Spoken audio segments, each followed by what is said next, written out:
d'une vraie amie. Eva poussa la porte du café, le petit matin, avec son habituelle élégance discrète. Le parfum du café fraîchement moulu se mêlait à celui des croissants dorés qui sortaient du four. C'est alors qu'elle les vit, Mambo, son ami de toujours, assis à une table en coin avec une femme qu'elle ne connaissait pas. Leurs mains se frôlaient, leurs regards s'attardaient un peu trop longtemps. Eva sentit son cœur se serrer. Elle savait que Lina, la femme de Mambo, était enceinte de leur deuxième enfant. Elle décida de ne pas intervenir immédiatement, mais de revenir le soir même chez Mambo. Lorsqu'il ouvrit la porte, son visage se décomposa en reconnaissant Eva. « Je t'ai tout vu et entendu aujourd'hui, commença-t-elle, sa voix calme mais empreinte d'une profonde tristesse. « Pourquoi fais-tu ça à Lina? À ta famille ?» Mambo baissa la tête, ses épaules s'affaissant sous le poids de la culpabilité. « Je suis vraiment désolé, Eva. Je ne sais pas ce qui m'a pris, murmura-t-il, la voix brisée. Eva posa doucement sa main sur son bras. « Ça va, ne t'inquiète pas. Peut-être que c'était une erreur. Mais ne recommence pas, s'il te plaît. Lina mérite mieux. » Les jours passèrent, mais Eva ne put s'empêcher de repenser à cette scène. Un après-midi, elle se retrouva par hasard dans le même restaurant où elle avait vu Mambo. Et là, de nouveau, elle les aperçut. Assis à une table près de la fenêtre, il riait, insouciant. Eva prit place à une table à l'autre bout de la salle, le dos tourné, le cœur battant à tout rompre. Lorsqu'ils quittèrent le restaurant, Mambo jeta un regard furtif vers elle, mais pensant ne pas avoir été vu, il partit avec son amante, sans se douter qu'Eva l'observait. Le lendemain, dans la rue, leurs chemins se croisèrent à nouveau. Le soleil de l'après-midi éclairait les visages fatigués de Mambo. « Je ne sais pas comment, mais hier vous étiez dans le même restaurant que moi, » commença Eva, sa voix douce mais ferme. « Et j'avoue que j'étais déçu. Imagine si Lina l'apprenait. » Mambo resta muet, le visage blême. Il baissa la tête, les yeux remplis de larmes de honte. Eva vit alors à quel point il était perdu, comment cette situation le détruisait de l'intérieur. 2 semaines plus tard, alors qu'Eva sirotait son café dans le même café, Mambo et son amante entrèrent brusquement. Leurs regards se croisèrent. L'expression de Mambo passa de la surprise à la colère, puis à la honte. Il quitta précipitamment le café, laissant sa compagne confuse et abandonnée.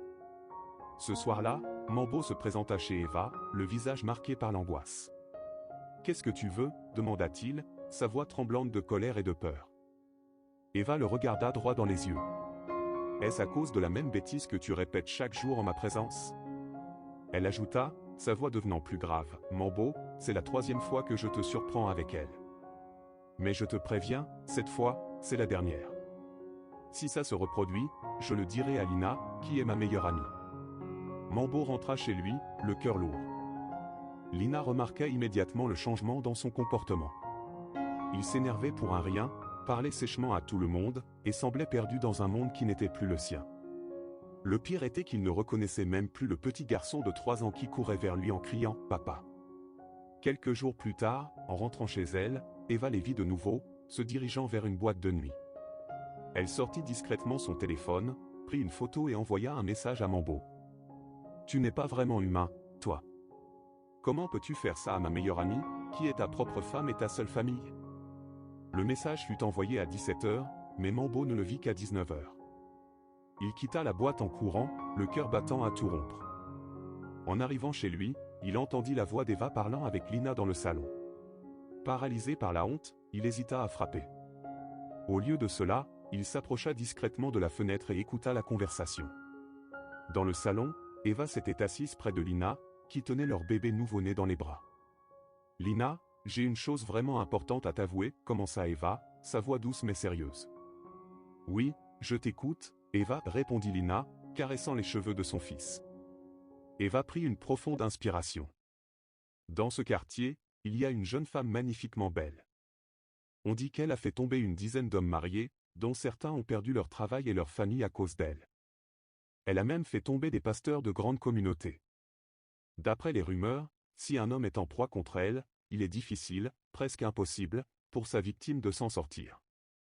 Et quand elle cible un homme, elle utilise tous les moyens à sa disposition pour l'obtenir. Ce qui est étonnant, c'est que toutes ces victimes se retrouvent dans un état lamentable, certains ont perdu leur travail, d'autres ont vu leur foyer complètement détruit. Une fois qu'elle obtient ce qu'elle veut, Elle disparaît, laissant derrière elle un sillage de destruction. C'est affreux, murmura Lina, serrant son bébé contre elle. Oui, continua Eva, posant une main rassurante sur le bras de son amie. Il faut savoir que ton mari est en proie à cette femme. Ton foyer est en grand danger. Prends des mesures pour garder ta petite famille à l'abri de menaces extérieures. Sinon, ça coûtera cher à l'avenir de tes enfants. Eva savait que si elle disait directement que c'était Mambo qui courait après cette femme, l'histoire aurait mal fini. Pour éviter cela, elle avait choisi d'informer son ami de manière indirecte et raisonnable. Mambo, caché dans l'ombre de la nuit, écoutait cette conversation avec un mélange de honte et de gratitude. Les larmes coulaient librement sur ses joues. Il réalisa soudain à quel point il avait failli détruire sa vie, sa famille, son amour. Il rentra silencieusement dans la maison, alla dans la chambre de son fils, et passa la nuit à contempler le visage de l'enfant endormi, se promettant de devenir l'homme qu'il devait être. Le lendemain matin, alors qu'Eva rentrait chez elle, Mambo l'attendait sur le pas de sa porte. Son visage était marqué par les larmes de la veille, mais ses yeux brillaient d'une nouvelle détermination. « Eva, dit-il, sa voix tremblante mais sincère. Tu viens de sauver mon mariage.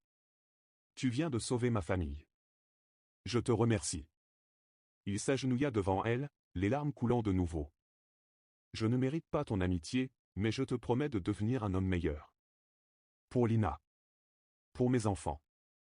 Pour moi. » Eva posa une main sur son épaule, un sourire doux sur le visage. « C'est ce qu'une vraie amie fait, Mambo. Elle sauve quand elle peut, plutôt que de détruire. » Et dans ce moment, sous le soleil matinal du 1er janvier 2026, une amitié fut sauvée, un mariage fut préservé, et un homme retrouva sa route vers l'amour véritable. Si cette histoire a résonné en nous, n'hésitons pas à aimer et commenter la vidéo. Et surtout n'hésitons pas de nous abonner.